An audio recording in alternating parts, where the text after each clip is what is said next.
আজি ডিব্ৰুগড়ৰ জিলা পুথিভঁৰালত ডিব্ৰুগড় সমষ্টিৰ অন্তৰ্গত 229টা বুথৰ এখন আমি ৰাজনৈতিক সভা আয়োজন কৰিছোঁ ভাৰতীয় জনতা পাৰ্টিৰ।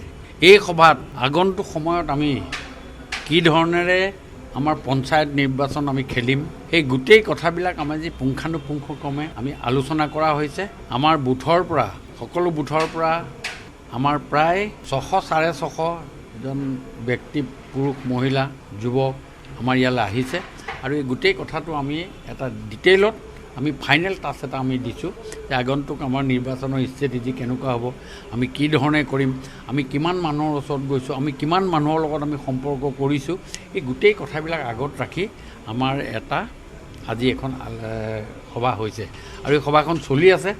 আৰু কিছু সময়ৰ পাছত আমি প্ৰত্যেক বুথৰ সভাপতিসকলৰ পৰা আমি তেওঁলোকৰ পৰা ৰিপৰ্ট ল'ম, তেওঁলোকে কি ধৰণে আগবঢ়াইছে, তেওঁলোকৰ কোনটো অঞ্চলত আমাৰ কি কি আছে, আমি কি কি ডেভেলপমেণ্টৰ কাম কৰিছোঁ, ক'ৰবাত ৰাস্তা পদূলি বেয়া হৈ আছে নেকি, ক'ৰবাত কিবা আছে নেকি, সেইখিনি কেনেকৈ কৰিব লাগিব ইত্যাদি, তেওঁলোকক আমি ৰাইজৰ ওচৰলৈ কেনেকৈ যাব লাগিব, এই গোটেই কথাটো লৈ আজি এইখন আমাৰ সাংগঠনিক সভা হৈছে ডিব্ৰুগড় সমষ্টিৰ অন্তৰ্গত।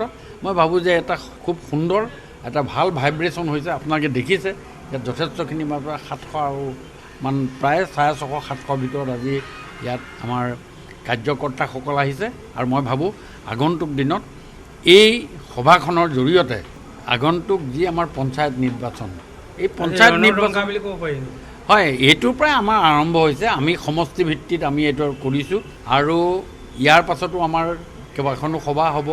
আজিও এখন আমাৰ সভা ইয়াৰ পাছত আছে আমাৰ কেন্দ্ৰীয় বিদ্যালয়টোৰ কাৰণে আমাৰ মাননীয় প্ৰাক্তন মুখ্যমন্ত্ৰী আৰু বৰ্তমান কেন্দ্ৰীয় মন্ত্ৰী তেখেতো আহিছে।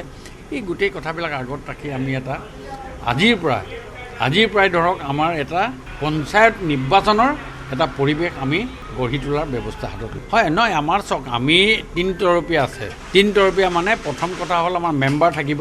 মেম্বাৰখিনিও আমাৰ দলীয়ভাৱে নহয়, নিৰ্দলীয়ভাৱে হ'ব, নিৰ্দলীয় মেম্বাৰ হ'ব। তাৰপাছত মেম্বাৰখিনিৰ পাছত আমাৰ AP হ'ব। আচল কথা, সঁচা কথা ক'লে দলীয়ভাৱে আমাৰ আঞ্চলিক পঞ্চায়তৰ মেম্বাৰ আৰু জিলা পৰিষদে দলীয়ভাৱে হ'ব। আমাৰ সভাপতিজন আকৌ জিকাৰ পাছত তেওঁলোকৰ মাজৰ পৰা তেওঁলোকে চিলেক্ট কৰিব।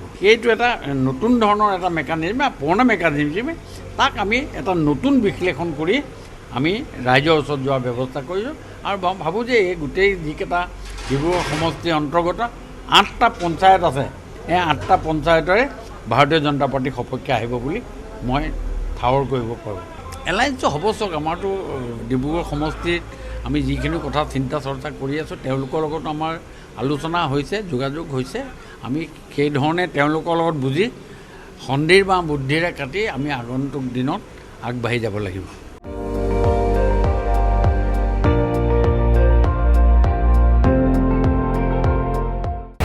আপুনি চাই আছে ND24, সৰ্বশ্ৰেষ্ঠ নহয়, সৰ্বোত্তমৰ দৌৰত।